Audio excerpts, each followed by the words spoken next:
no CPR. You're taking my breath away. Nobody wants to date me. I want to date you. I find you really attractive, and I think that we should go out. Go away. I only want you for the money and the clothes and for the bills. That's it. If you ain't getting my hair done, if you ain't getting my nails done, if you ain't doing nothing for me, then I don't need you here. Stop it. Get some help. It's not 50-50. It's not 80-20. It's 100% to 0. It's one side. Look, that's why American relationships are failures. That's why American women, on a global context, are the worst for relationships, long-term period. That's why the divorce rate is the highest in the world here, and that's why, on the desirability level, American women are at the bottom of the global barrel. This is all statistically documented from men, because at the end of the day, the ones who decide if a woman is valuable for a relationship is men. Well, the man is the person that's going to have to, obviously, Concede, propose and buy the ring and all that stuff. And give them the ring. Real exactly. quick. I really do believe that modern feminism encourages male absence. It encourages it because it's become toxic. They use terms like toxic masculinity, right? And I say to myself, all of their examples of the idea of what it means to be a man now is toxic. They think, oh, this is a man. Masculinity is wrong. There's something inherently wrong with being a masculine man.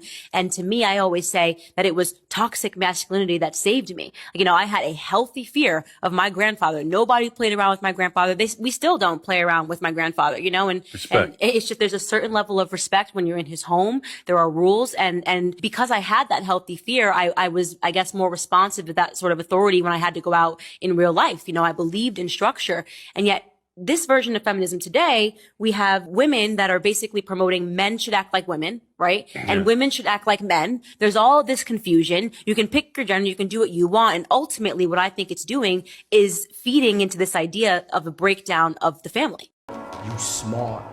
You know the group of men that get passports and go to another country to find women? Because in America, women hate all men and men all cheat, blah, blah, this, that, and a third. And then the women are mad. The same women who hate men and are feminists are mad that the men went to where they're respected. Men go where they're respected. So if you don't respect a man, how can you expect that man to respect you? It's facts. It's not facts. These facts are not facts. I mean, and my other question for feminists is, how are you going to beg for respect? Wouldn't you just give respect and then the respect is reciprocated as an individual? Dear passport boys, dear passport bros, stop calling yourself passport boys and passport bros. Are you going to the Philippines to look for a Filipina queen or what? So stop calling yourself passport boys and passport bros. Start calling yourself passport kings. That's right. You are a passport kings. Now, if you're going to the Philippines to just pack around, pull around, screw around as many women as you want, then call yourself passport bros and passport boys. Otherwise, if you want to go to the Philippines to look for a Filipina queen and she will treat you like a king, then you better start calling yourself passport king. Understood? Good. Yes, sir! New phenomenon that's taking the dating world by storm, this thing called passport bros. And apparently these guys on TikTok are bragging about how they're going to other countries, they're finding more traditional women that can cook and clean and act like housewives.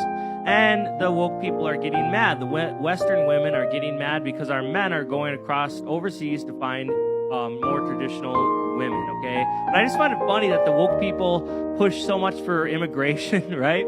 And then all of a sudden all these bros are going out there immigrating. They're bringing them over, doing it the right way. Get them passport, get them into the country, bringing in the melting pot that is America. And the woke liberal ladies are like, no, not that way. We don't want it that way. We want to be woke, but not actually. Pay attention to the passport bros. Like, they're getting women from like the DR, Colombia, Yes. The Philippines, Thailand. Like women that can speak very little English, women that don't have education, women that Women are raised to be wives. Mm-hmm. They learn everything from birth, from their father, from their mother, how to be a wife and how to support your man. Women that need them. It's not even women that need them. It's women that treat them with respect. So we don't. Y'all know y'all don't. Stop, Stop yourself. That's not true. I'm telling you straight up, you got 50 partners and you're in your 20s as a female. That's nasty. I don't care who I just insulted. That is nasty. That's nasty. Why is it nasty, you ask? Well, it shows that you don't take sex seriously. You can't have had 50 people that you were in love with. Come on. You can't have had 50 serious relationships at that point. When did you start? 8? So that tells me that you're fickle with your body. Very fickle with your body. That tells me that a lot of that sex is without emotion. That tells me that you're not being terribly particular. 50 is an extremely high number.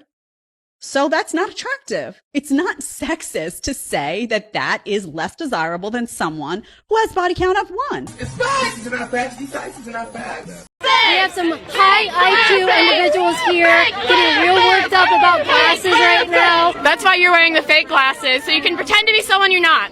Yeah. Like men pretending to be women.